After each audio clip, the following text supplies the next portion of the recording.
पहिलं बळ आहे ते शारीरिक बळ आहे. भगवान परमात्मा काही काहींना शारीरिक बळ देतो, पण मला नाही दिलं, पण योगेश महाराजांना दिलं बरं का भगवान परमात्मानं.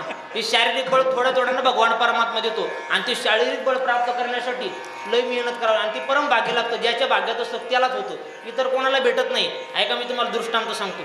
एका गावामध्ये एक बाई होती, तिचं 150 किलो वजन होतं. किती? 150. बोलताय ना तुम्ही, किती होतं? 150 किलो.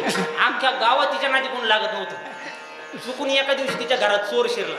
आता चोर शिरल्यानंतर रात्री 2 वाजता शिरला, आणि त्यानं लाईटीचं बटन दाबण्याऐवजी त्याच्याकडून रेडिओचं बटन दाबलं. आता जुना रेडिओ लागला वाजायला. जसा वाजायला लागला तशी ती बाई घाबरलेली नव्हती.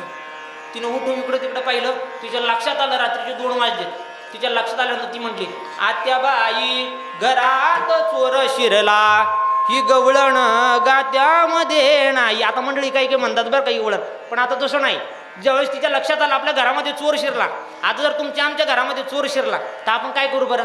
ते पुढल्या दारात शिरला, पाठीमागच्या दारून सगळं घेऊन जाईल, बरोबर आहे की नाही? पण आता तिच्या घरात ती घाबरणारी बाई नव्हती. तिनं पाहिलं, पांघरून बाजूला केलं, डोक्यावरचा पदर कमरेला खावला, आणि लाईटीचं बटन दाबलं. जसं बटन दाबलं, चोराचा तिचा सामना झाला.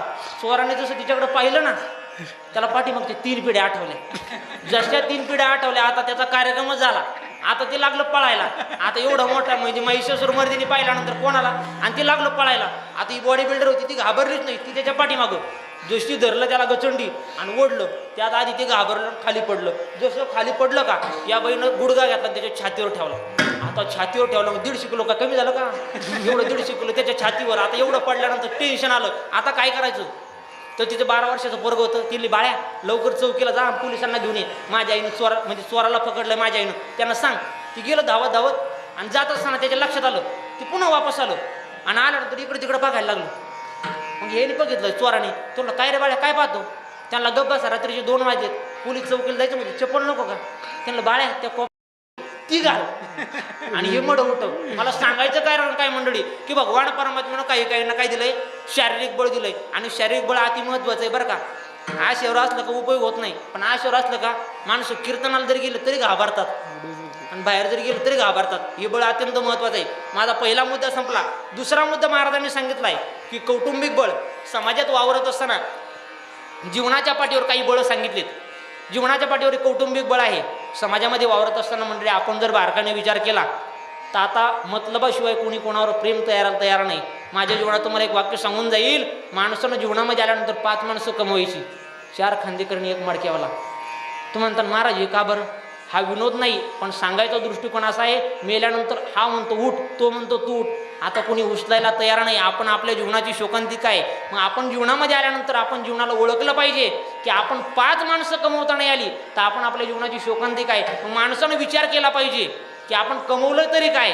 हा बारकाईनं मला तुम्हाला सांगायचं आहे की समाजामध्ये आल्यानंतर कौटुंबिक बळ अति महत्त्वाचं आहे बरं का. ही भावकी असती ना, ती भावकी जपली पाहिजे माणसानं, आणि ती जपली शेवटच्या क्षणाला तीच कामं येते. मी तुम्हाला उदाहरण सांगतो. एक 100 किलो पालक पैलवान होता, आणि एक असा काडी म्हणजे अगरबत्ती पैलवान होता. माझं लक्ष येतं ना तुम्हाला? येतं एक लक्षात? तुम्ही काही बोलत नाही, चालत नाही, डुलत नाही, येत आहे ना? तुम्ही मोठ्याने बोला ना, येत आहे, बरोबर आहे की नाही? आता ज्यावेळेस काडी पैलवान आणि तो दोघं 100 किलोचं पैलवान, ते दोघं बसले होते. आता चहा प्यायला जो बसला होता का, जो 100 किलोच्या पैलवान वजन होतं का, तो चहा प्यायला सुरुवात केली, आणि चहा पित असताना त्याच्याकडून चहा काडी पैलवानच्या अंगावर सांडला. ताकद कोणाकडे जास्त होती? आता समजा योगेश महाराज समोर बसले, मी त्यांच्या समोर बसलो. आता बसल्यानंतर त्याचा चहा माझ्यावर सांडला, आणि सांडल्यानंतर कोणाची ताकद? त्यांची ताकद जास्त आहे की नाही? मग घाबरायला कोणी पाहिजे? त्यांनी मला पाहिजे की मी त्यांना पाहिजे? तसंच झालं बरं का. हे जे मोठं होतं का, ते उठलं, आणि उठल्यानंतर त्याने बिस्लरीची बाटली घेतली, आणि घेतल्यानंतर त्याचा हात धुतला, आणि हात जोडून म्हणला घरी सांगू नको. का बरं? लोकांनी त्याला विचारलं का रे असं का बरं केलं? त्यानं सांगितलं नाही का, मी जर त्याला काही केलं नसतं ना, त्याला जर काही केलं असतं ना, तू घरी गेला असतं रडत रडत, आणि रडत गेल्यानंतर त्यानं काय केलं असतं माहिती का?